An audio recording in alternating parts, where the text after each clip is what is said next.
Cloud, bring me the black materia. It's hard to point out anything significantly bad about Final Fantasy VII Rebirth, especially with its size, graphics, fresh battle loop, and some of the best and most iconic characters in the history of the medium. It's nice to take a dive into this expansive world again, with fresh new faces sprouting all over the game fans fell in love with years ago.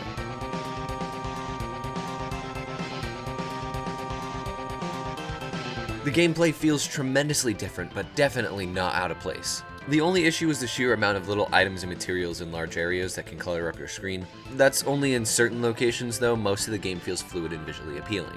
If there's one thing that flourishes from this open world experience, it's the side quests.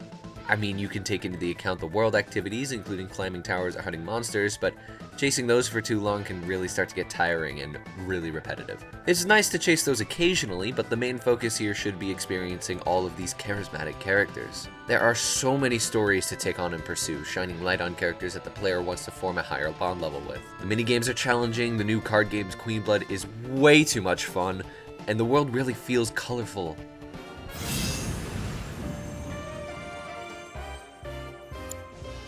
When the PS1 version of Final Fantasy VII pushed most of the story behind a bland battle system, it was hard to appreciate everything that this world had for many fans.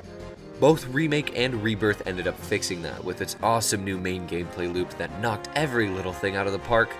There's so much to manage and keep up on, with new backline mechanics and synergy attacks, but it's organized well and provides a break in certain moments to strategize during this action RPG. It's got a great formula with fresh new takes on beloved characters. Some of the coolest mechanics belonging to Yuffie and Cait Sith.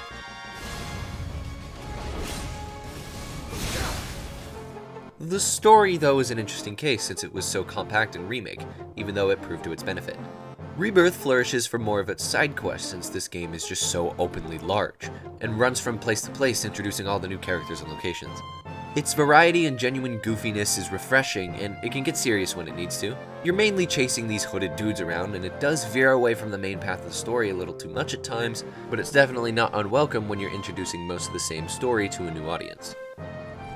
Alright, let's get this show on the road, people! The entire world is chock full of life, and every piece of direction culminated into this amazing experience. With so much love for the franchise sprouted into a connected open world game, there's no doubt that the Final Fantasy VII Remake series has upped itself with Rebirth. There's a few points that drag throughout the beginning, but it's a genuinely fun RPG experience that pushes the boundaries of action RPGs.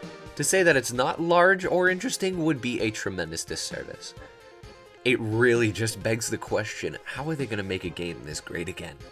Standing strong, Final Fantasy VII Rebirth gets our 9.5 out of 10.